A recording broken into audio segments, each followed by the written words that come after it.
Have you ever wanted to just be gay? I know I have. I've done videos about this, though technically speaking, it's the bi option, which I think, alongside the pan option, will be the most popular menu item, if you will, if this kind of surgery actually becomes feasible. But what the actual fuck am I talking about? Surgeries to change your sexuality and sexual orientation probably conjure up a couple less than favorable images with most of my audience. You know, doctors in the deep south trying to exorcise the big homo demon from their children by, you know, lobotomy and shit. It's not entirely unlike what we're going to talk about today, but there are some key differences. Much in the same way as a shaped demolition charge is not unlike a nuclear bomb. In order to hypothesize and theorize and just generally talk shit about this particular thing, we need to work under the assumption that all of a human's personality and experience is the product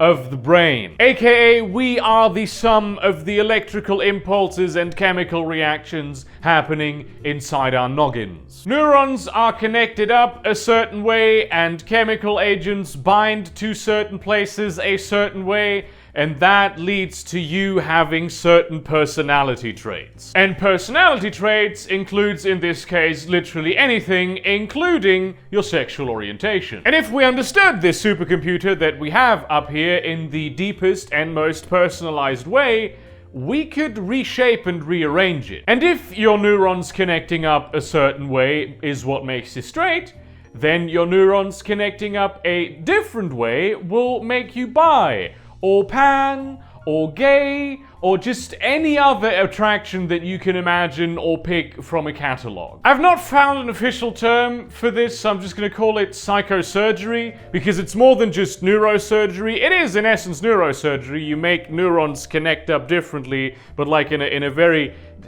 in-depth way that neurosurgery is comparatively blunt for, and also the purpose of this is to change certain traits about your psyche. And I'm not going to talk too much about how this would be solved on a technological level, because frankly that is a bit pointless. We'd need to just completely be able to understand how the human brain works, and how genetics relates to character traits, and of course we'd need to be able to map an individual brain in question down to the neural level, and also assign the correct meaning to the multitude of neural connections that we have in the brain, which is like very complicated. Really, the part where you have the surgical equipment to perform such a procedure non-invasively on the micrometer scale is the easy part. And considering that our current understanding of neuroscience is just like a couple steps ahead of phrenology, let's just say this technology is a bit far off in the future. But if we accept the fact that human beings are the product of their neuroelectrical and neurochemical reactions,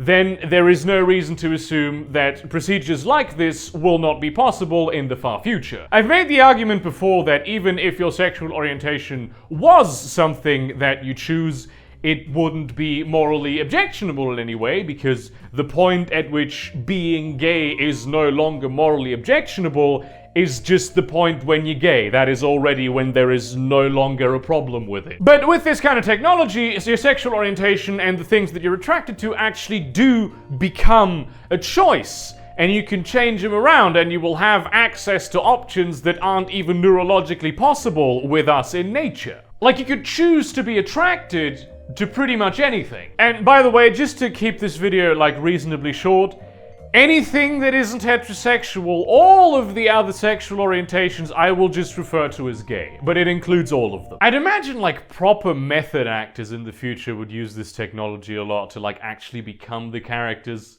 they're meant to play. I wonder what like long-term effects that might have on a human psyche. Let's talk about the ethics of this whole thing, because boy oh boy, there's a lot of ethics here. So first of all, for me personally, I believe that if you have the option of changing around your personality just sort of willy-nilly, it's a no-brainer, pun intended, that you should be allowed to do that. It is, after all, your body and your brain. I, for one, would take the bisexual psychosurgery just in a heartbeat. The thing is, this can't just be used to turn straight people gay. It can also be used to turn gay people straight, which, with our, current cultural climate, and the cultural climate of the past few decades, probably like a few more decades in the future.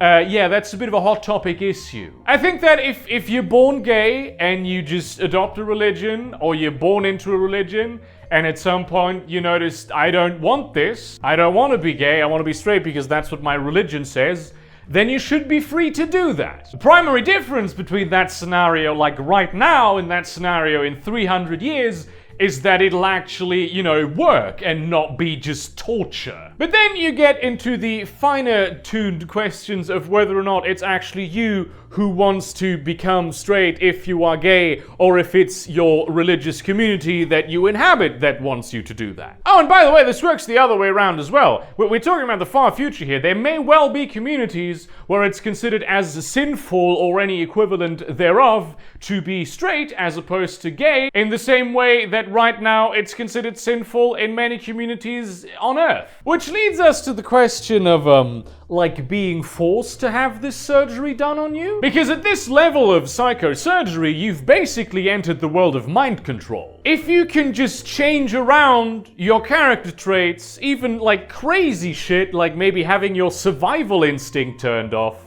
that can also be done to you. I mean, obviously, like stealing your organs or cutting off your leg can already be done to you, and it doesn't really happen very often. But I can imagine some pretty scary scenarios. Like, for instance, you want to get a job at a certain company. Let's call it Amazon, for instance. I don't know, just a thing that I, pulled out of my ass. And the boss of that company, let's call him Beth Jesus, also just a completely fictional name, goes, yeah, sure, you can have the job. It's actually well paid. It has full dental care if you are the kind of biological life form that has teeth and didn't opt out of the whole teeth thing. The only thing is, in order to get the job, you're going to have to get psychosurgery.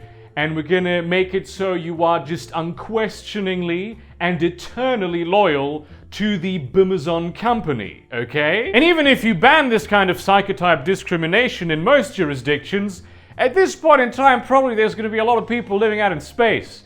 And try applying your moral earth laws to people in the frontier of the Kuiper Belt. It's all nice and fun if psychosurgery allows you to join the pansexual orgies, but there's a lot of potential pitfalls, and also some of the trans kind. With psychosurgery, if you are born as a different sex than you identify as, you could reprogram your brain into being the sex that you are biologically and genetically. However, at this point in time, it's also very reasonable to assume that if the same scenario happens, you can just change your actual biosex and your genetics to be the sex that you actually identify as. And this is the level where we have technology that can make furries real, so this is not a stretch. Also, like a very popular argument, mostly among right-wingers, is that, two men or two women or two whatever in between can't have kids.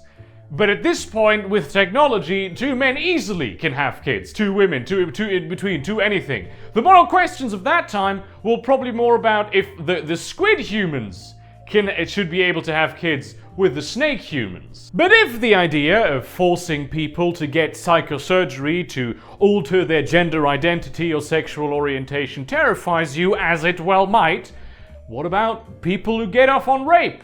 Or child molesters, or just psychopathic serial killers. Because, I mean, if we can psychosurgerize these things out of them, not just to, protect society from their escapades, but also to allow them to lead a normal life, shouldn't we do it? But if you establish the legal framework wherein a child molester or just a non-offending pedophile can be court-ordered to have their attraction to children erased via psychosurgery, you are legally opening the door to the government mandating you to have or not have certain personality traits. If you make these kinds of psychosurgeries available to these offenders voluntarily as part of the rehabilitation process after they have sort of sat their time in prison, is it moral if they don't take it to keep them in prison, especially considering that, biological immortality, which at that point probably is also a thing, makes it so you would be keeping them in prison forever, because otherwise you let them out, they spend 200 years in prison, they can just do it again and then go to prison for another 200 years. The difficult thing when talking about the ethics of psychosurgery is that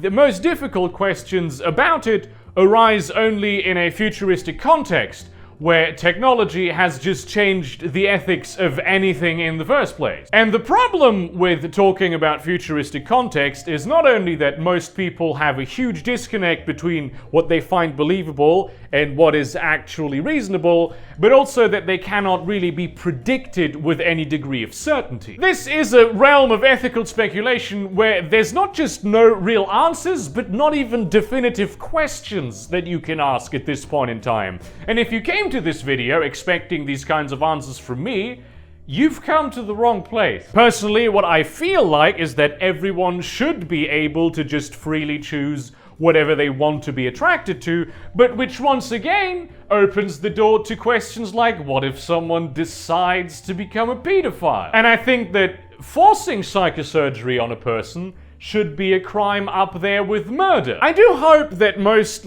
big mainstream societies in the future will be accepting of different sexual orientations and psycho non-normal people and whatnot to a degree where it's you can choose these things the same way that we choose the hairstyle that we have, and that's cool. But even if that is the case, with the degree of cultural fragmenting that space exploration will provide to us, 100% there's going to be some community of conservative Christians living in some spinning drum in the asteroid belt where nobody even knows they're there, and they have this super backwards society where they just perform psychosurgery on people so they become complacent lambs. So yeah, as per usual, I leave you with a lot of questions and then a bit of answers, but my personal takes on the situation, which in no way are actually ethically anywhere. Thank you very much for watching this video. Like, comment, subscribe, especially because this, I'm very interested in hearing a lot of opinions on this because I've really not found anything on this particular subject matter. Share this to your relevant communities, but do not spam them. Consider supporting me on Subscribestar or Big Patreon, or maybe buying some of this beautiful merchandise, which reminds me there's someone who I had to talk to about merch, and I should probably do that. Or also buy my short story collection that has been out for a month, and people have been saying good things about it. In that spirit, it's okay to be gay, and all of the other things. I hope that that was a given going into this video. And see you around, cunts!